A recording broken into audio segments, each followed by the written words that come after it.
Hey you guys, it's Amy Gretchen. Welcome back. In today's video, I'm going to show you how you can create your own custom embellishments by using the We Are Memory Keepers foil quill and your Silhouette Studio and some digital files. So today I'm actually going to be making some custom chipboard numbers that I'm making from Ali Edwards' gold number digital set. And at the end, I'm also going to show you how I'm using the foil quill to make my own acetate pages as well, or I should say design my own acetate pages. All right, you guys, so let's get started. I am in the Silhouette Studio and I have opened those digital numbers. And I loved those gold numbers, but I didn't buy them because I have some other gold ones. So I decided that I was going to make some from the files, and I'm excited to show you how to do that today. So I just opened up random ones. I have no clue where I'm going to put them in my album. I just want to have them so I can use them and grab them when needed. So I just grabbed over an assortment of numbers. So the first thing that I need to do is I actually need to trace this file or these numbers so that I can cut them out. So I'm going to come over here to my menu bar, and I think it's the fifth one down. It looks kind of like a butterfly, and this is going to be my trace panel. So I'm going to click on that. I'm going to click on select trace area, and then I'm going to come down here to the bottom and I'm just going to click and drag. And I just want to make sure that I'm dragging over all of the numbers there. And you can see that they all light up in yellow. And this is going to trace really well because it's white against black. If you have two colors that aren't very contrasting, you might need to play with some of these threshold settings and the high pass filter, but this actually does a really good job. So I'm just going to go ahead and trace it just like that. So now you can see when I grab this number and pull it out that I've got this really great trace line. I'm trying to click on that trace line and everything is actually grouped together there. So I'm actually going to control minus, and I'm going to take this grouping and I'm just going to move it off to the side, and I'm just going to highlight all these numbers and I'm going to delete them because I don't need them. And then I'm going to bring all my cut numbers back. And now I'm going to control or command plus just to get them on my screen again. All right, so I'm noticing that these files are rather large. And when I lift up this number, the number 18, I can see that that is about 3 inches, and that's just too big. I'm using the smaller 4x6 album, and I just don't want them to be that big. I definitely want them to be smaller. So I'm going to click on the group. I'm going to grab the corner and I'm going to click and I'm going to drag, and I'm just going to make them a little bit smaller till it's about 1.5 inches. I think maybe it's a little bit bigger than that.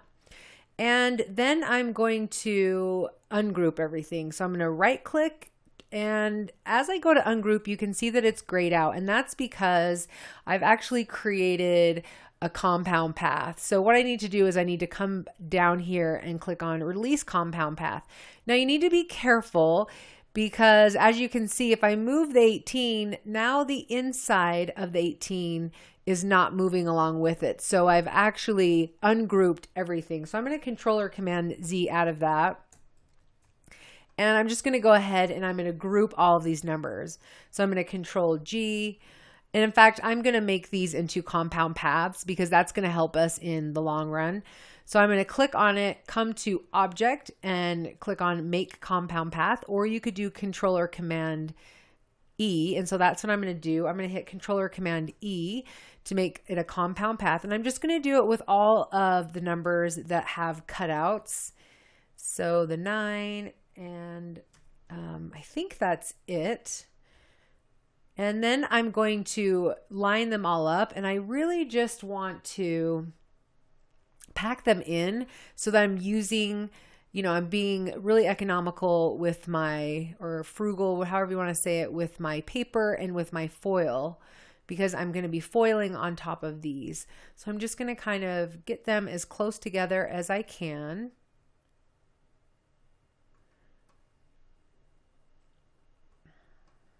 And I really love how these numbers are kind of stacked together. I think they look really great in the album. Oh, and I can see that I left the 9 behind. So I'm going to control or command Z, and then I'll do it one more time. I will just click and drag over everything, and then Control or Command E, and that's going to create a clipping mask there. So now I'm just going to bring it up. All right, so the next step is I want to create an inside line to this cut file. So I'm actually going to Control or Command plus, so I just get a little bit closer to these files so it's a little bit easier to see. So I've created a cut line, and this is going to cut out the numbers. But what I want to do with the foil quill is I want to create a line that the foil quill is going to sketch around or trace around these numbers. So I need to create that line so that the foil quill knows where to trace. So I'm going to create an offset path. So the first thing I need to do is just click on everything, and that means I need to click and drag because they're no longer grouped together. I'm going to come over here to the menu bar, and down here where you've got the star, it actually looks like a dark star with an outline around it. I'm just going to click on that, and that's going to be my offset panel. Then I'm going to click on internal offset because I want the lines to be on the inside instead of the outside. So I'm going to click on that, and you can see that it's not doing this default of 1/8 inch. Is not doing a very good job because these numbers are pretty small. So what I need to do is I need to take down the distance between the outside edge and my internal offset. So I'm just actually going to come down to 0.05. And I think that that's okay. And I think that that actually looks really good. So I'm just going to go ahead and click apply. Now, if you want it to be closer to the edge, you can do that. You can totally adjust it however you want. And this setting will probably be different based on how large or small your numbers are as well. So keep that in mind. All right, so now I have my cut line, and now I've got my offset cut line. Now, I already made a mistake, and my mistake was I clicked on the document right after I was done. So I'm actually going to Control or Command Z back until I get these light gray rectangles, because I actually want to turn the offset path lines to a different color. And that's because when I send this to Silhouette Studio, I'm going to tell it to cut the red lines and then to sketch the blue lines. So now I'm going to come over. So with all of these highlighted, I'm going to come over to the fourth icon down in the menu, which is lines. And I'm going to click on the line style panel. And then I'm going to come over to where the colored lines are. And I'm just going to click on the blue color. You can do any color you want, but something that's probably not too close to red so you can see it better. So I just went ahead and clicked the blue. And now I'm just going to kind of look around to make sure everything's okay. And I'm noticing that there's this weird thing right here with the 6. So I'm actually just going to Control or Command plus to zoom in. And I'm going to zoom in a little bit more. And the way I'm getting this hand is I'm clicking down onto the shift key, and that's how I'm getting that hand to move around. And I don't like the way that looks. So I'm going to come over here to the left side menu, and I'm going to grab this tool that looks, I don't know, it has a dot in the middle and then kind of has lines around it. I think it's for the pen tool. And I'm going to click on this line where we've got some issue here. And I'm going to just click on one of these squares, and I'm just going to start deleting until I can make it look, till it looks good. And that actually looks really good. So now I'm going to click off of it, and that does a decent job. There's a little bit of bump there, but you're not going to notice it once the foil quill gets on it. So I'm going to Control minus. I think that looks really good. And I'm super happy with how everything looks. Now, the next thing that I would actually suggest you do is group the numbers together, because you can see when I click on the offset path, they're not together, and we want to definitely keep it together. So I'm going to Control Z, and I'm just going to now go through each of them and Control and Command G and group it together. Or you could click and drag and right click, and you could go to group if you wanted. I just think it's a lot easier to click on it, or click and drag, and then click on Control or Command G. So I always like to learn the shortcuts for things, especially because most programs have similar shortcuts. And I just wanted to do one number at a time. So those should all be grouped together. I was just checking that one because I didn't know if I had done it. All right, now I'm going to Controller Command minus just so I can see my whole document here. So I have everything ready to go, and I'm going to send this to my Silhouette Studio. But I do also want to maximize my space, and I'm going to go ahead and click and drag all of these numbers, and I'm just going to bring them down. Now, a couple things I want to keep in mind while I'm doing this is I'm going to have a piece of foil right here on my paper, and then I'm going to have tape taping it down. And I want to make sure that I don't have any tape going on to the numbers, just because the foil quill will not, the heat doesn't go through the tape. So I'm going to grab everything again and just shift it over so it kind of looks even on either side. And I think it looks like there's a little bit more space over there. And then I need some space at the bottom as well. Okay, so now that I'm finished with the design, I'm going to head over to my desk and I'm going to get my Silhouette ready to take this file. All right, so I'm at my desk and I have the thinnest foil quill plugged in, and it just happens to be pink. And I thought that would go really well with the numbers, the small numbers.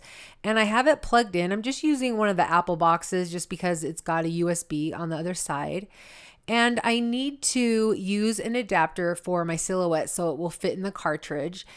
And the foil quill actually comes with all the adapters you need for all the cutting machines, so you don't have to worry about buying anything extra. So I'm just going to put that into the cartridge, and then I definitely want to use that little metal shim to put underneath it. That way it's not going to wreck my machine if it gets too hot down there. So you definitely want to use that while you're prepping everything else. And now I am prepping my paper. So I've got my cutting mat and I'm just putting some 80-pound Nina Solar White paper on there. It's smooth, and I thought smooth paper would probably be best for the foil. And then I'm going to take the gold foil. So this is the heat reactive foil. This is not the foil that you can use on the Mink machine because that is reacted with toner. This is reactive with the heat. So make sure that you're using the right foil. And now I am using some washi tape. Just go ahead and stick it down. And I only need to do it on the bottom half because that's where I'm going to be foiling. And I chose to do it on the bottom half because I thought it would be easier to take it off when it was finished, because you don't want to unload your mat. So you just want to make sure you don't unload your mat. You want it to make sure it cuts in the right place. And you also want to make sure you don't go too far in when you're putting in the tape, because the foil quill will not work if it passes over the tape. So you want to make sure that the tape is out of the way from where you're going to be sketching, because the heat won't transfer the foil. Okay, so now that I have my Silhouette all set up with my cutting mat loaded up with the paper with the foil, I am going to click on the send panel. And you can see when I click on the send panel, it has everything in red, and it's showing me over here that it's going to cut. Everything that's in red, it's going to cut. Well, I don't want it to do that. While that would actually be kind of a cool cut file, that's not what I want to do right now. Obviously, the inside line I want to sketch. So I'm going to come over here to where it says line, and it's just right under design, and it says line. And I've got two lines here. One of them is red, and you can see that the red line is assigned to cut as indicated. And I've got this blue line, and the blue line is also assigned to cut. So if I sent this to my Silhouette Studio right now, it's going to cut both of these lines. But because I've changed it to different colors, that means I'm going to be able to assign something different to each line color. So for the red line, I want it to cut out. So I'm just going to keep the action cut, but I am going to change the material to this heavy textured 80-pound cardstock. And then I want to change the blue, the action to sketch. So I just want it to sketch it out. And then I'm going to change this to a chipboard. Now, the reason why I'm doing chipboard is because I looked online for what would be the settings for foil quill, and they said to change your material to chipboard and then come down here and change your force to 22, 22, and then your speed at 7. So that's what the internet said, and that's what I've done before. So that's why I've chosen this. Now, what you want to do is you want to sketch first, because we've got our foil down, right? So we can't cut it. We need to sketch first, and then we're going to do our cutting after. So I'm just going to uncheck the red line. So we're first just going to go ahead and sketch the blue line, and then we'll come back on here and do the cut settings. So I'm going to go ahead and send this to my silhouette now. All right, you guys, so now you can see the foil quill in action. I think it's really cool that they came up with a tool like this that then uses heat to transfer the foil onto the paper. And it actually works really well. I would love for you guys to give it a try because it is super, super cool. So once it's done, the most important thing that you need to remember is not to unload the mat. You want to keep the mat loaded, because if you unload it, you probably won't be able to load it in the exact right spot, and then it's not going to cut out your numbers exactly where you want it to. So keep it loaded. Go ahead and change out the foil quill to the blade, and then go ahead and take off the foil, and now you're ready to send it to cut. Okay, so now that the foil quill has done its magic and we can see how awesome that looks, we are going to cut out the numbers now. So I'm just going to go ahead and I'm going to uncheck the blue, and I'm going to check on the red and make sure that it's set to cut and that it's got my settings. And I'm actually going to make it to cut at a 4 depth because my blade is a little dull. So I'm just going to make it a little bit deeper. Now there's one thing that I want to do before we continue on, and that is I want to make a copy of these numbers because I want to cut out more than one set, because I want to stack them on top of each other and make some chipboard. I'm going to go over to this design panel, or I'm going to go back, and I'm just going to highlight, click and drag all of my numbers. I'm going to hold down on the Alt key, and I'm just going to drag up. And now I've got another set of numbers that I can go ahead and cut out so that I can stack them on top of each other. Okay, so now I'm going to come back to the send panel, and you can see that it still has my red line checked, set it cut, and it's going to cut all of these numbers. So these numbers down here are the ones that have been foiled, and then these numbers are just going to get cut out from the plain white cardstock. So now I'm going to go ahead and send that to my Silhouette Studio. All right, you guys, so now we get to see the silhouette in action and working hard, cutting out all of these numbers. It's going to start with the top, and then it's going to move down to the bottom. You guys, this silhouette is definitely my most favorite machine right now in my studio. It is so well used and so well loved. I cannot tell you what a great investment this has been for me. So if you are considering getting a machine, definitely look at Black Friday sales. The Studio Cameo has just come out with another version, so it's upgraded to number 4. So you could probably get a really great deal on a 3. I don't necessarily think you need a 4 unless you're going to be using thicker material and fabric. But you guys, I just can't say enough about this machine. Look how awesome these numbers look. I think the foil quill outlining is just stunning, and I think it cut out so great. And I did go ahead and adhere both of the numbers together to give it a little bit of dimension. I think I'm going to cut out the number set one more time from the same cardstock just for some added dimension so it looks a little bit more like chipboard. And then these numbers are done. All right, you guys, so totally switching gears. I told you at the beginning I was going to show you how I use the foil quill on some acetate. Yes, it works on acetate. I went ahead and used it on the hot off the press acetate just because I wasn't sure if it needed to be heat resistant or not. And I did the same thing in my Silhouette Studio, but this time I used the Christmas Words digital stamp set that you could purchase on Ali Edwards' website. And I absolutely loved this font. And I thought it would be really cool with the foil quill because the font was so thin. I think it turns out so good. And I'm telling you, I'm definitely going to be making more of these acetate pages because I love them so much. So one thing that I will note before I leave You could actually do this with the Mink machine and the toner foil. So if you do not have the foil quill, you could definitely do it that way. I think it has just a little bit different look because the foil quill gives a little bit of an impression, but you could definitely do it with the Mink machine. So I just want you guys to be aware of that. But if you are interested in the foil quill, it is a super cool tool. All right, you guys, I am done with these projects. Thank you so much for being here. Really hope you're able to get some inspiration. If you have any questions, please ask them in the comment section below. And if you want to see more from me, more designs, more playing with product, definitely hit the subscribe button and then the notification bell, and then you won't miss a video. All right, you guys, we'll see you in the next one. Bye.